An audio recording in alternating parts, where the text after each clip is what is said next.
Hello अस्सलाम वालेकुम dear students. आज हम स्टार्ट करेंगे अपने पिछले लेक्चर की कंटिन्यूशन से। वहाँ पे हमने सरल पॉइंट सीखा था, सरल पॉइंट निकालना। तो आज हम देखते हैं कि सरल पॉइंट जो हमने निकाला था उसमें ये था कि आपके पास सिंगल स्ट्रेटजीज निकली थी। ठीक है, सिंगल स्ट्रेटजीज मतलब एक अगर गेम आपको दिया हुआ है फॉर एग्जांपल, उसके अंदर प्ले ए के पास दो स्ट्रेटजीज हैं, प्ले ए के पास, प्ले बी के पास तीन स्ट्रेटजीज हैं। तो जब हमने सैडल पॉइंट फाइंड किया था तो हम आपके पास जो है प्ले ए की भी एक सिंगल स्ट्रेटजी फाइंड हुई थी, सिंगल एक्शन था। और प्ले बी के भाई एक ही सिंगल एक्शन सेलेक्ट हो गया था, राइट। लेकिन अगर किसी गेम में सिंगल एक्शन ना निकल पाए, मतलब सैडल पॉइंट ना एग्जिस्ट करता हो, तो उस सूरत में सिंगल एक्शन के बजाय फिर मल्टीपल एक्शंस जो है ना वो चूज करने होते हैं प्लेयर्स को। अगर सैडल पॉइंट एग्जिस्ट नहीं करता तो उस सूरत में मल्टीपल एक्शन चूज करने पड़ जाते हैं। तो मल्टीपल एक्शन की चॉइस में इस तरह से होता है कि आपके पास कुछ प्रोबेबिलिटीज फाइंड होती हैं। फॉर एग्जांपल, पहले ए के लिहाज से कुछ प्रोबेबिलिटी निकलती है, ऑप्टिमल प्रोबेबिलिटी, कि भाई ऑप्टिमल प्रोबेबिलिटी पी जो है, P1 जो है वो।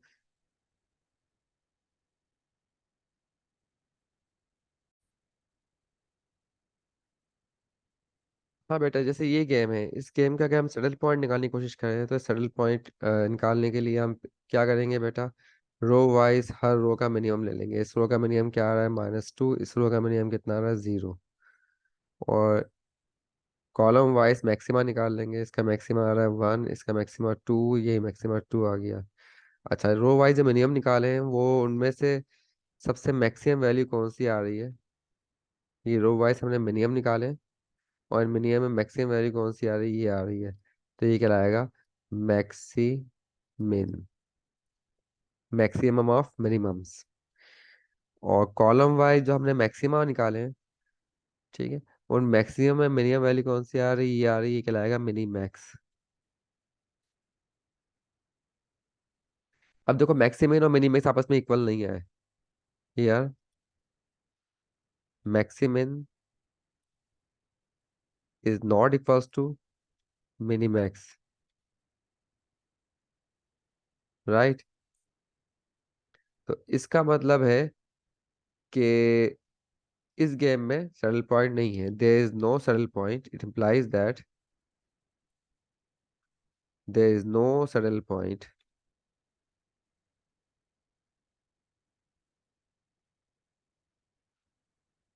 इन दिस गेम,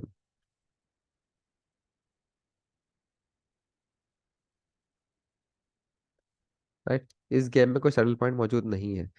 तो अब सैडल पॉइंट नहीं है बेटा, तो इसका मतलब ये हुआ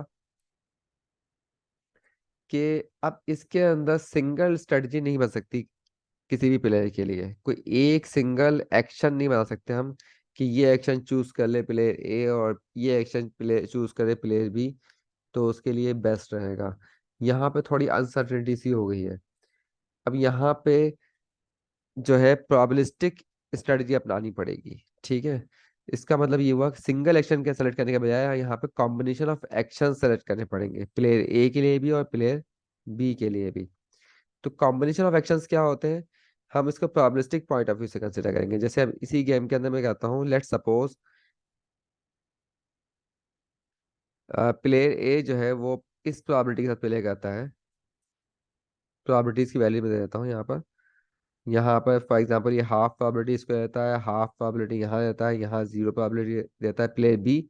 और प्ले ए जो प्रोबेबिलिटी देगा, लेट्स सपोज 1/3 एंड 2/3। ये मैंने अपने पास से प्रोबेबिलिटीज ले ली, ठीक है। दोनों प्लेयर्स को यहाँ पर, क्योंकि सेटल पॉइंट मौजूद नहीं है तो नॉर्मल तरीके से गेम नहीं सॉल्व हो सकता। तो यहाँ पे दोनों प्लेयर्स को प्रोबेबिलिस्टिकली जो है चूज करना पड़ेगा। तो हमने अज्यूम कर लिया यहाँ पर ऐसे ही कोई रैंडमली, कोई ये हमें ये नहीं पता कि ऑप्टिमल चॉइस है या नहीं है, इसके मतलब हमें कोई इन्फॉर्मेशन नहीं है। ये दोनों प्लेयर ने सेट किया, भाई मैं जो है ना एक्शन 1 को जो है 1/3 प्रोबेबिलिटी दूंगा और एक्शन 2 को 2/3 प्रोबेबिलिटी दूंगा। तो इसका सम कितना है, 1। आपको पता है प्रोबेबिलिटी का सम 1 होना चाहिए। और प्लेयर बी ने चूज किया, भाई मैं एक्शन 1 को हाफ प्रोबेबिलिटी दूंगा, एक्शन 2 को हाफ प्रोबेबिलिटी दूंगा, और एक्शन 3 कभी चूज नहीं करूंगा, क्योंकि एक्शन 3 में लॉस ही लॉस है हर हाल में, ठीक। तो ये प्रॉपर्टीज हमने पास से दे दी है। तो अब मैं इसका एक्सपेक्टेड गेम वैल्यू कैसे फाइंड करूं? अगर प्लेयर ए इस एक्शन के साथ खेलेगा, ये कहलाती है आपके मिक्स स्ट्रेटजीज। ठीक है। अगर आपका सडल पॉइंट निकल जाता है इस गेम का, तो फिर आपके पास एक सिंगल एक्शन चूज हो सकता था, और सिंगल एक्शन चूज होने की सूरत में सिंगल एक्शन को हम कहते थे प्योर स्ट्रेटजी कहते हैं कहेंगे। ठीक है। और ये कहलाती है आपके पास मिक्स स्ट्रेटजी। मिक्स स्ट्रेटजी इसलिए कि यहाँ पर जो एक्शंस हैं वो मिक्स हुए हुए हैं। एक एक्शन की प्रोबेबिलिटी 1/3, दूसरे एक्शन की प्रोबेबिलिटी 2/3 है। ठीक है। ये मिक्स स्ट्रेटजी कहलाती है। ठीक है।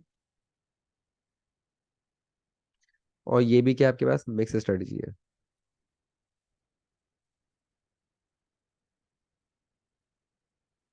अब ये ऑप्टिमल है या नहीं हमें नहीं पता, लेकिन अगर मिक्स स्ट्रेटजीज आपको पता हो, यानी प्रोबेबिलिटीज पता हो, और तो हम एक्सपेक्टेड गेम वैल्यू निकाल सकते हैं। ठीक है। तो यहाँ पर एक्सपेक्टेड गेम वैल्यू इज, हाँ भाई इसको हम कह सकते हैं E V is equals to, expected value क्या होगी इस गेम की?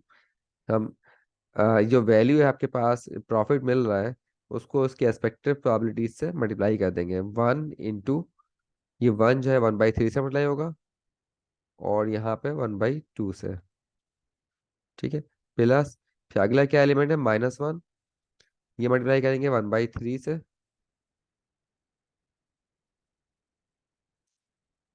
और फिर करस्पॉन्डिंग 1/2 से।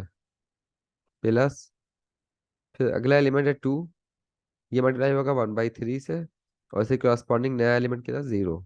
ठीक। इसी तरह से ये 0 मल्टीप्लाई होगा 2/3 से, और 1/2 से। Plus, 2 into 2/3 plus 1/2 into 1/2। इस 2 को 2/3 और 1/2 से मल्टीप्लाई करेंगे, 0 को इसी 2/3 और 1/2 से मल्टीप्लाई करेंगे, एंड सॉन। और ये आखिरी एलिमेंट क्या आएगा, 1 को 2/3 से और 0 से मल्टीप्लाई करेंगे। तो इसको सिंप्लीफाई कर लेते हैं। हाँ बेटा, ये क्या बनेगा, 1/6,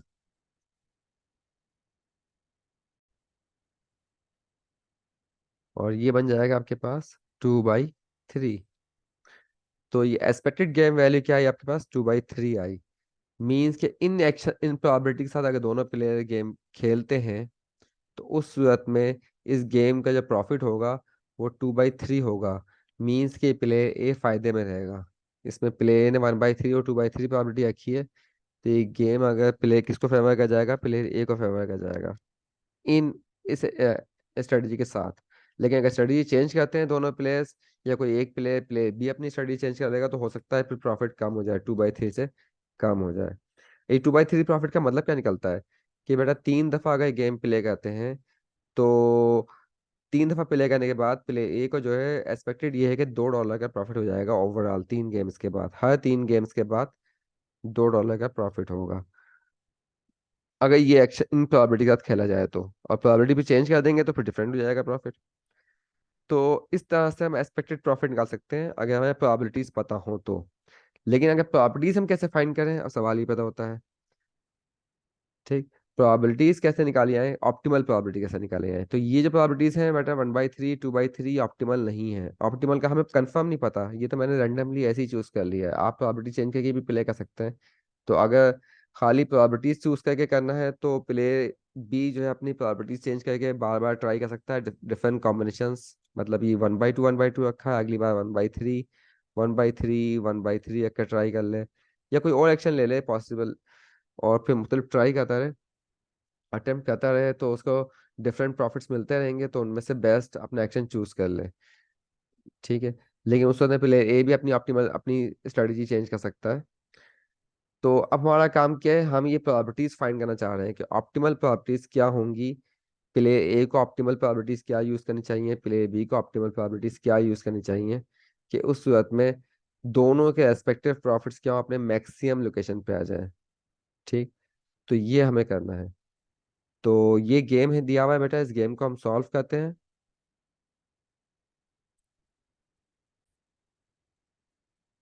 हाँ बेटा, इस गेम को कंसिडर करते हैं। इस गेम के अंदर हमें सॉल्व करना है दोनों प्लेयर के लिहाज से, लेकिन हम पहले सॉल्व करेंगे from the point of view of player A. For player A, player ए के लिए सॉल्व करते हैं। अच्छा, ये बात आपको पता होनी चाहिए, गेम थ्योरी का बुनियादी रूल ये होता है कि अ, आगे जब हम प्लेयर ए के लिए सॉल्व करते हैं तो ऑटोमेटिकली प्लेयर बी के लिए हो जाता है सॉल्व। हमें करने की ज़रूरत नहीं होती है सच। मतलब वो गेम सॉल्व करने का मतलब ही होता है दोनों प्लेयर के लिए ही सॉल्व होगा। लेकिन फिलवत जो है हम यहाँ लिख रहे हैं फॉर प्लेयर ए, इसका मतलब है कि हम सॉल्व बज़ाहिर देखने में प्लेयर ए के लिए कर रहे होंगे, लेकिन इनडायरेक्टली वो प्लेयर बी के लिए भी सॉल्व हो जाएगा। ठीक है। एनीवे, चलो भाई, हम इसको प्लेयर ए के लिए सॉल्व करना है। तो प्लेयर ए की प्रोबेबिलिटीज को अननोन है जो हमें फाइंड करनी है। हमें क्या फाइंड करना है? x1 की वैल्यू फाइंड करनी है बेटा, x2 की वैल्यू फाइंड करनी है। ठीक है। We have to find x1, value of x1 and value of x2। x1 x2 है क्या? ये प्रोबेबिलिटीज है। x1 and x2 are probabilities.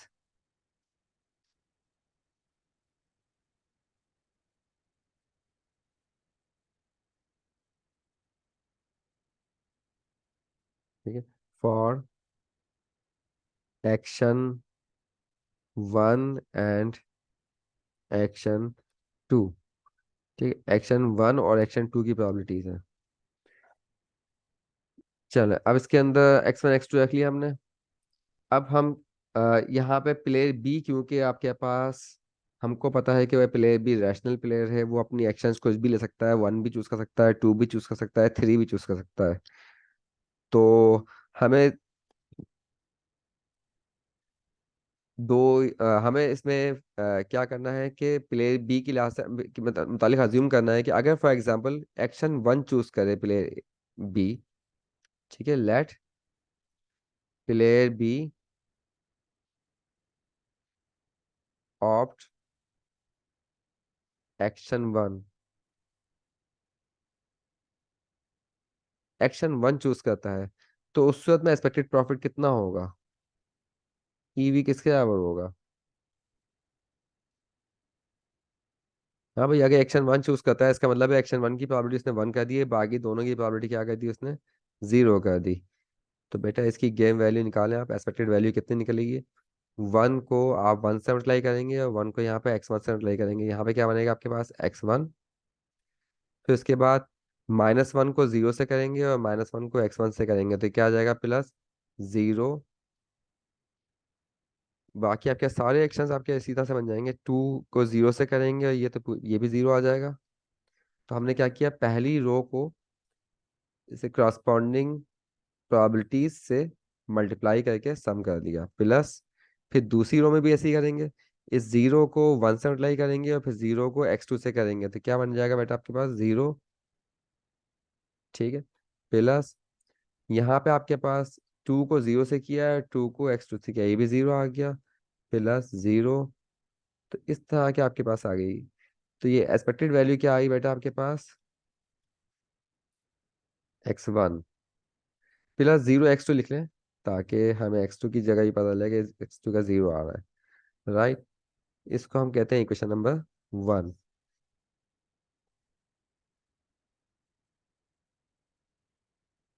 अच्छा, उसके बाद let player B opt action 2। अब एक्शन 2 अगर ऑप्ट करता है प्लेयर बी, तो उस सूरत में क्या होगा बेटा? आपके प्रोबेबिलिटीज जो होंगी वो चेंज हो जाएंगी। 0 1 0। अब 0 1 0 हो गया। तो अब इसकी गेम वैल्यू निकालनी है, एक्सपेक्टेड वैल्यू ऑफ गेम। तो वो क्या निकलेगी? तो अब ये नीचे 0 आया हुआ है, इनके नीचे 0 आया है, तो सारी इनकी मल्टीप्लाई, क्रॉस मल्टीप्लाई जब करेंगे आप रिस्पेक्टिव प्रोबेबिलिटी से, तो ये पूरे 0 हो जाएंगे। और सिर्फ आपके पास क्या बचेगा? -x1 +2x2। इससे आप ये कहते हैं इक्वेशन नंबर 2। उसके बाद if player B opts action 3, तो इसके अंदर एक्सपेक्टेड वैल्यू क्या होगी?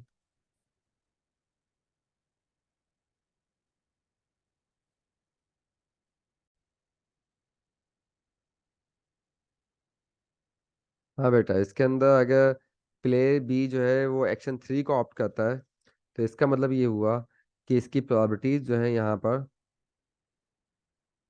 0, 0, 1 हो जाएंगी। एक्शन 3 चूज कर रहा है, इसकी एक्शन 3 की प्रोबेबिलिटी 1 हो गई। बाकी X1 X2 तो आपको फाइंड करना है। तो अभी आपके पास इसकी एक्सपेक्टेड गेम वैल्यू कितनी होगी?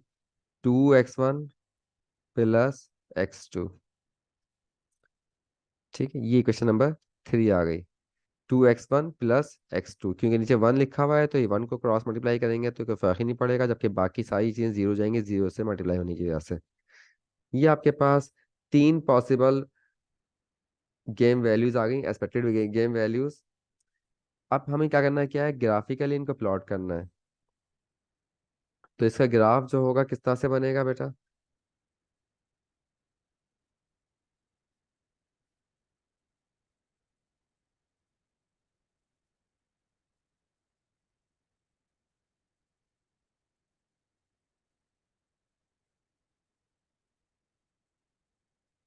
ये हमने से ग्राफ बना लिया। और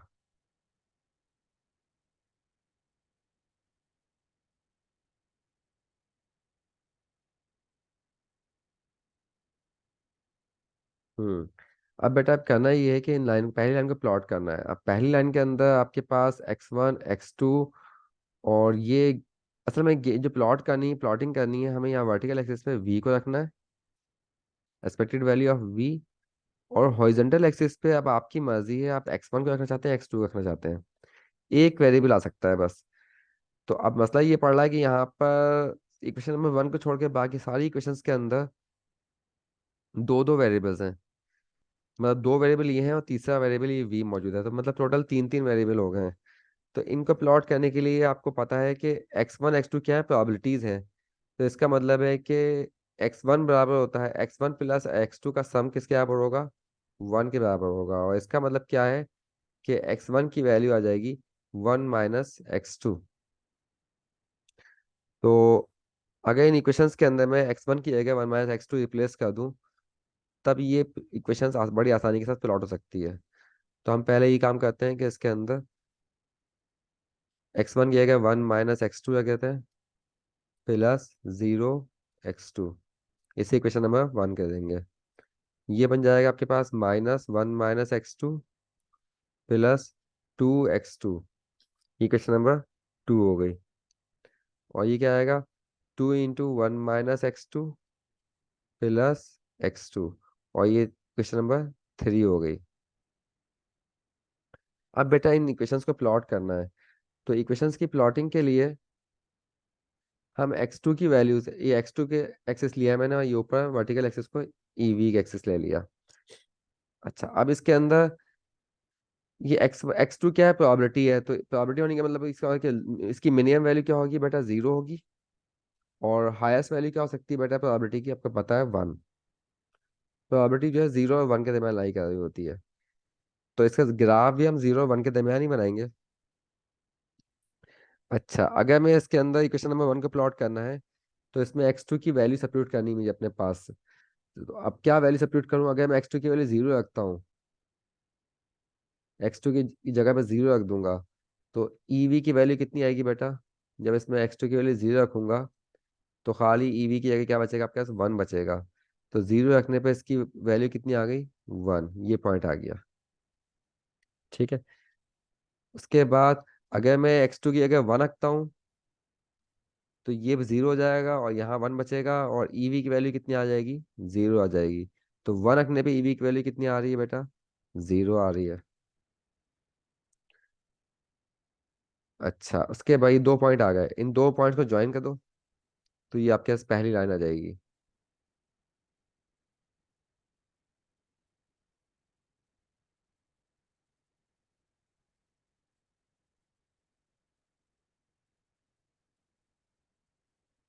ये लाइन आ गई।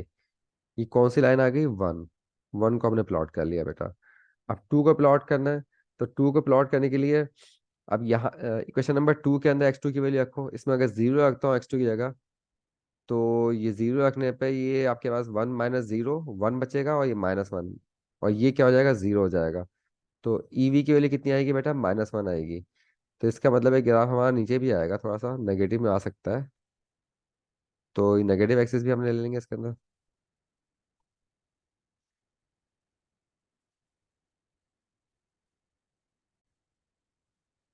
हाँ भाई, एक्स टू की वैल्यू इसमें 0 रखोगे तो ईवी की वैल्यू कितनी आ गई बेटा, -1 आ गई, एक पॉइंट तो ये आ गया।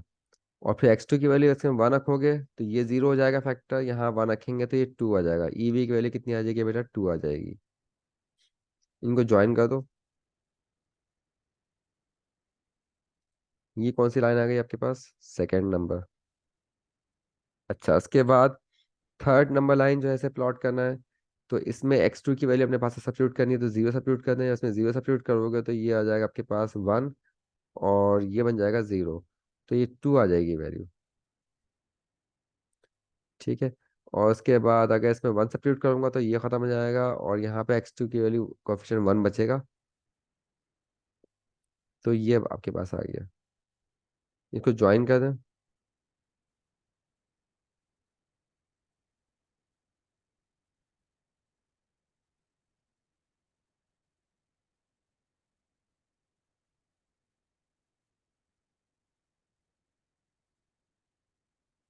ठीक है, लाइंस ड्रॉ कर दी आपने ये इस तरह से। अब ये लाइंस ड्रॉ हो गई हैं। ये क्वेश्चन नंबर कौन सी है, 3 को ड्रॉ किया है।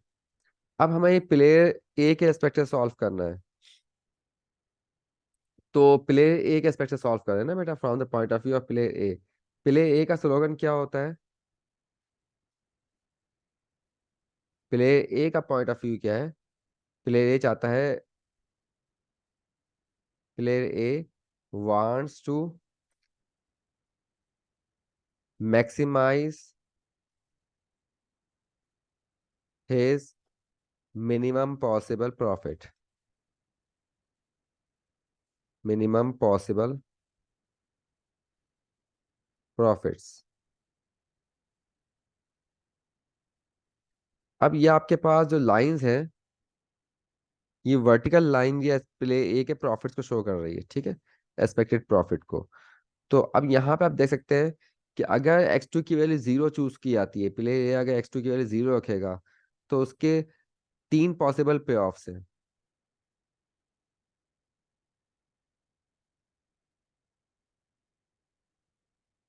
अगर प्ले आपके पास 0, एक्स टू की वैल्यू 0 रखता है, उसके 3 पॉसिबल पे ऑफ्स हैं, या तो उसको $1 का प्रॉफिट होगा, या $2 का प्रॉफिट होगा, या फिर -$1 का लॉस भी हो सकता है। ठीक है, -$1 का प्रॉफिट हो सकता है मीन्स। और इसी तरह से अगर एक्स टू के लिए 1 रखता है, तो उसको $0 के प्रॉफिट भी हो सकता है, $1 के भी हो सकता है, $2 के भी हो सकता है। तो अब हमें इसके दरमियान बेस्ट उसका एक्शन क्या हो सकता है, तो अब देखेंगे इसका 0 और 1 के आगे बीच में कोई वैल्यू चूज करता है। अच्छा, वर्स्ट केस अगर प्रॉफिट देखे जाए, तो 0 अगर एक्स टू के लिए 0 रखेंगे तो वर्स्ट केस क्या आ रहा है बेटा, इसका -1 आ रहा है। ये -1 का प्रॉफिट भी हो सकता है उससे। और अगर वो एक्स टू के लिए 1 रखता है, तो वर्स्ट केस क्या है उसका प्रॉफिट, 0 भी हो सकता है। तो हमें ये पता करना है कि इसके बीच में कोई ऐसा पॉइंट भी एग्जिस्ट करता है जहां पे x2 की कोई फ्रैक्शनल वैल्यू पर जो उसका मिनिमम प्रॉफिट है, वर्स्ट केस वो अपनी मैक्सिमम पोजीशन पर पहुंच जाए। तो देखें, ये शुरू में जो है ना आपके पास 0, एक्स टू के लिए 0 रखी तो वर्स्ट क्या आ रहा है, -1 आ रहा है। लेकिन अगर मैं एक्स टू के लिए इंक्रीज करता हूँ तो वर्स्ट केस थोड़ा आगे जा रहा है, ऊपर हो रहा है, मतलब ये है कि इसका लॉस कम होता जाएगा जैसे जैसे मैं एक्स टू के लिए आगे बढ़ाता जाऊंगा। जब एक्स टू के लिए यहाँ पहुंची तो इसका वर्स्ट केस यहाँ पहुंच गया। इससे कम तो प्रॉफिट नहीं मिलेगा ना, ये पॉजिटिव प्रॉफिट है। अगर एक्स टू के लिए यहाँ कोई वैल्यू रखी जाए, तो उस सूरत में प्ले ए का जो लॉस हो रहा है वो लॉस क्या हो जाएगा, ऑलमोस्ट खत्म हो जाएगा, और वो पॉजिटिव के अंदर कन्वर्ट हो जाएगा। लेकिन अगर एक्स टू के लिए इस पॉइंट के बाद मैं मजीद आगे बढ़ाता हूँ, तो इसका वर्स्ट केस बजाय मजीद बढ़ने के और कम होना शुरू हो जाएगा, और फिर वो मजीद जो है ना 0 की तरफ जाएगा। ठीक है, इसका मतलब है ये पॉइंट वो पॉइंट है, x2 की ये जो वैल्यू आ रही है, ये वैल्यू वो है जहां पे आपके इसका जो प्रॉफिट है प्लेयर ए का, वो मैक्सिमम जा रहा है, मैक्सिमम हाइट पे आया हुआ है। इससे आगे जाने पर इसका वर्स्ट केस है वो और खराब हो जाएगा, और इससे पहले भी वर्स्ट केस खराब ही था। ठीक है। तो ये पॉइंट हमें फाइंड करना, तो ये पॉइंट क्या हो जाएगा इसका, ऑप्टिमल पॉइंट हो जाएगा। पहले ए का पॉइंट ऑफ व्यू से ये ऑप्टिमल पॉइंट हो जाएगा। ठीक है।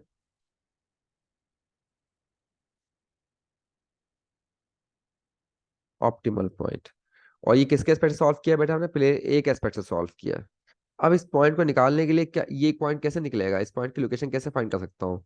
मैं इक्वेशन नंबर 1 और 2 को सॉल्व कर लूँ साइमल्टेनियसली, इन दोनों को सॉल्व कर लूंगा तो पॉइंट ए फाइंड कर सकता हूँ। ठीक है। तो बेसिकली अगर इस ग्राफ को देखें तो ये जो नीचे का जो पोर्शन है इस ग्राफ का, lower portion of this graph, ये वर्स्ट केस प्रॉफिट्स है टू प्ले ए। ठीक है। इसको लाइन सेगमेंट को मैं कहता हूँ ए, या कुछ और लेते हैं पी क्यू आर कह लेते हैं। ये पी क्यू आर। ठीक है। In the above graph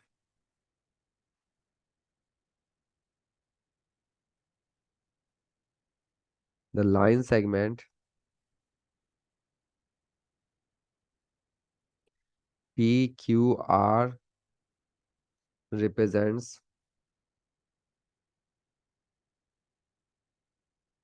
the worst case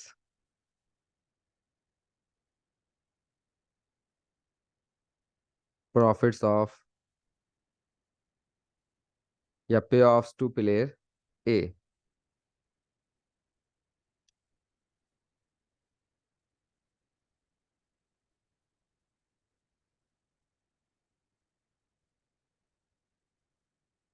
पे offs to player A.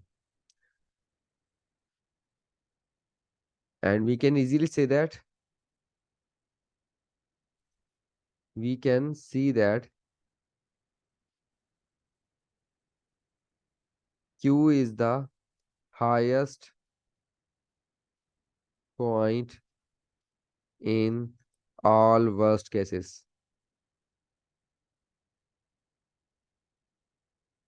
So Q is the optimal point.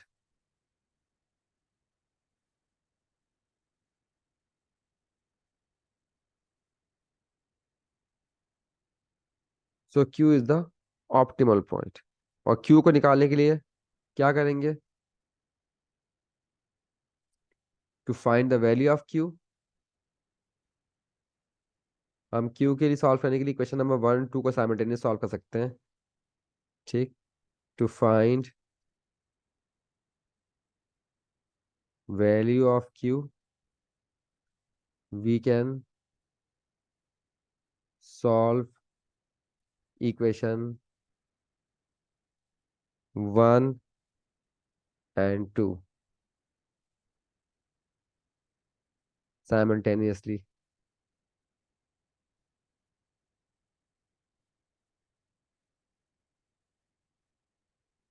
1 और 2 को सॉल्व करने के लिए क्या करें भाई, अब यहाँ पर इक्वेशन नंबर 1 और 2 दी हुई है, इसको हम आपस में इक्वेट कर लेते हैं। इक्वेटिंग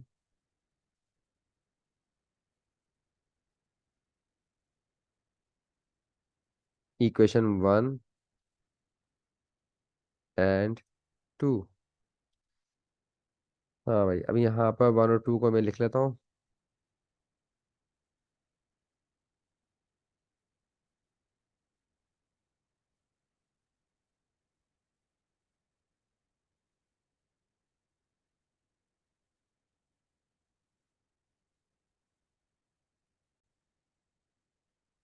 हाँ बेटा, यहाँ पे आपके पास ये 1 और 2 को मैंने लिख दिया है।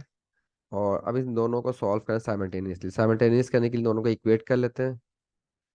और जब इसे इक्वेट करोगे तो क्या बन जाएगा आपके पास, 1 - x2 + 0 x2 is equals to -1 + x2 + 2 x2। और फिर इसको आप सॉल्व कर लें, -x2 है, इसको 10 शिफ्ट किया, यहाँ से x2 के लिए 2/4 आ गई, और इसका मतलब क्या हुआ, x2 किसके बराबर आ गया आपके पास, 1/2 के। जब x2 1/2 आया, इसका मतलब क्या हुआ कि x1 क्या हो जाएगा, x1 बराबर होता है 1 - x2 के, यानी ये भी क्या हो जाएगा, हाफ हो जाएगा, 1 - ½ इट मीन्स हाफ। तो x1 x2 दोनों की वैल्यू कितनी आ गई, हाफ हाफ आ गई। तो ये ऑप्टिमल सॉल्यूशन आया for play A, optimal strategy for play A, therefore optimal strategy for play A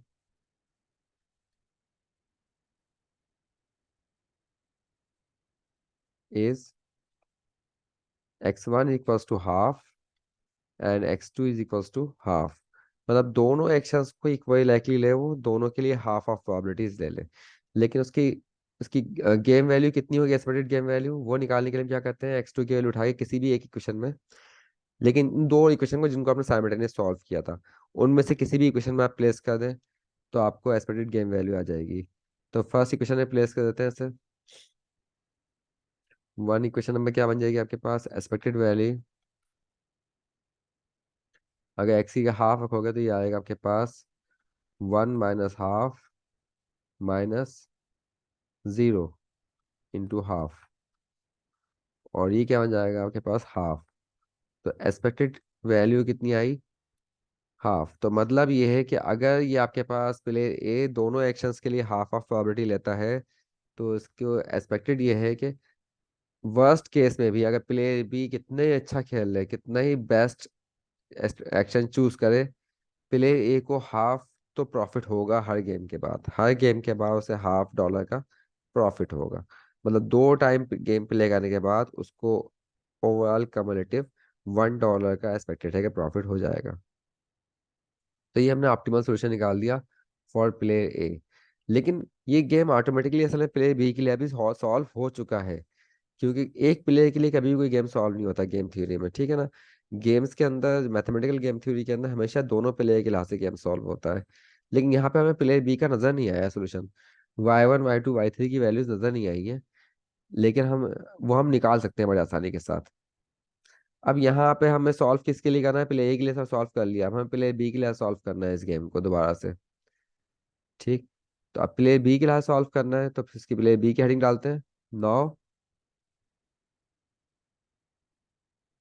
for player B. अब प्लेयर बी के लिए सॉल्व करते हैं, उसके लिए भी सोल्यूशन निकालते हैं, क्या सोल्यूशन हो सकता है।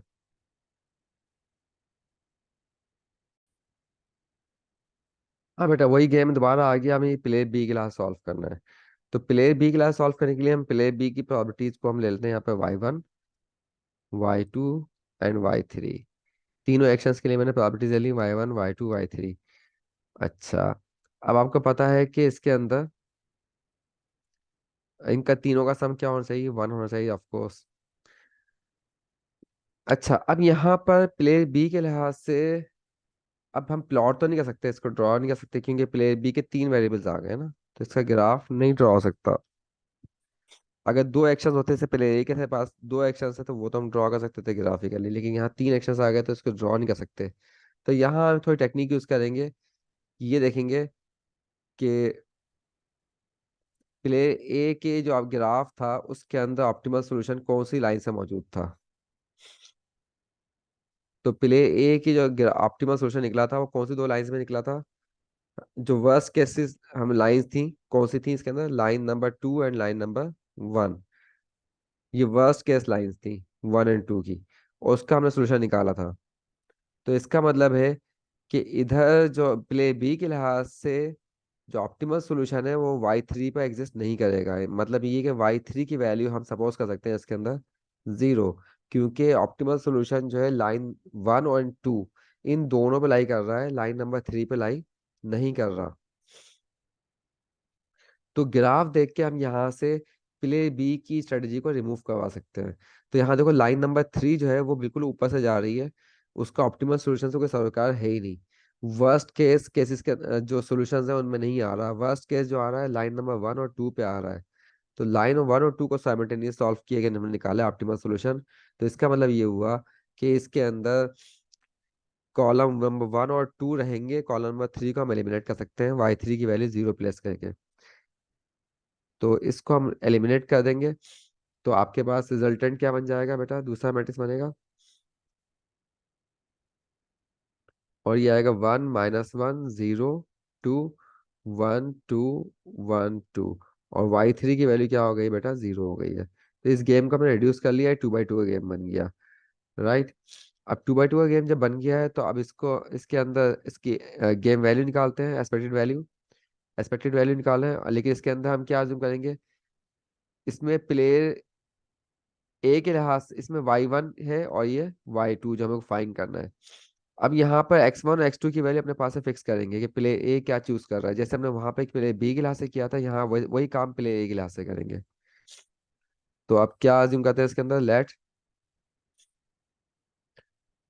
लेट प्लेयर ए चूजेस 1, 0।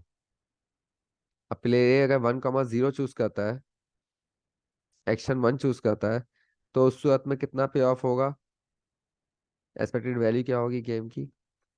ये 1 और 0 चूज किया, यहाँ पे x1 x2 है, क्रॉस मल्टीप्लाई करेंगे सबको। क्या बन जाएगा बेटा, 1 y1 प्लस, और ये आएगा -1 × y2।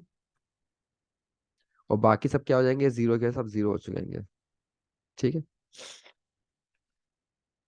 ये एक्सपेक्टेड प्रॉफिट निकला। प्ले ए अगर 1, 0 चूज करता है, मतलब इसकी प्रोबेबिलिटी 1 रखता है, यहाँ पे क्या प्रोबेबिलिटी क्या आएगा, 0 रख रहा है।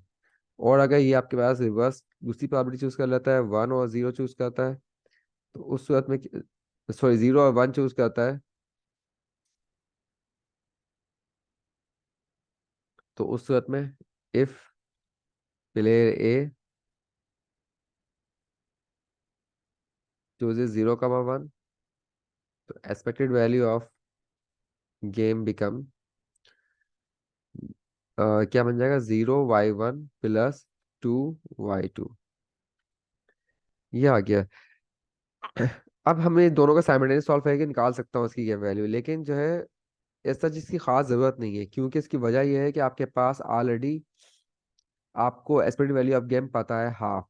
जब ये ईवी आपने निकाल लिया हाफ है, तो इधर भी जो है ना आपके पास इसका भी हाफ ही होगा।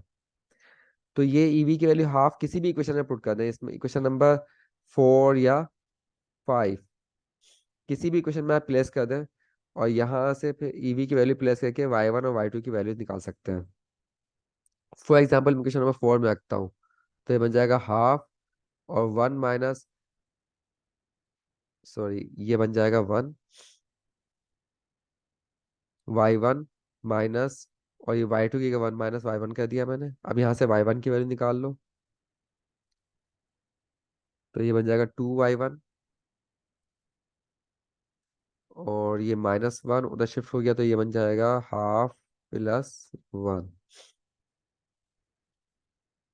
y1 की वैल्यू कितनी आएगी यहाँ पर, 3/2, 3/4। ये y1 की वैल्यू 3/4 आ गई। फिर इसका मतलब क्या हुआ, y2 किसके बराबर होगा, y2 बराबर हो जाएगा 1 - y1, मीन्स 1 - 3/4। तो y2 की वैल्यू कितनी आ गई बेटा, 1/4।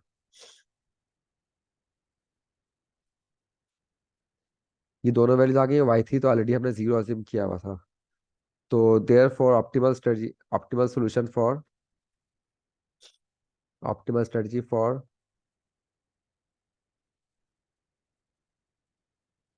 Player B is 3/4, 1/4 and 0। और गेम वैल्यू एक्सपेक्टेड वैल्यू इसके अंदर सेम रहेगी, हाफ जो वहां थी। तो ये हमने प्लेयर बी और प्लेयर ए दोनों के लिए सॉल्व कर लिया, और इसके अंदर हाफ आपके पास एक्सपेक्टेड वैल्यू आ रही है। तो देखो बेटा, इस तरह से हम प्लेयर बी और प्लेयर ए दोनों के लिए सॉल्व कर सकते हैं इस गेम को। तो असल गेम तो यही था आपके पास, जिसको हमने बाद में रिड्यूस किया। इस गेम का ऑप्टिमल सोल्यूशन हमने फाइंड कर लिया है कि प्लेयर बी और प्लेयर ए को क्या किस प्रोबेबिलिटी के साथ खेलना है इस गेम में। ओके बेटा। बाकी फिर एग्जाम्पल्स वगैरह अगले लेक्चर्स के अंदर मैं करूँगा। ओके। अल्लाह हाफिज़।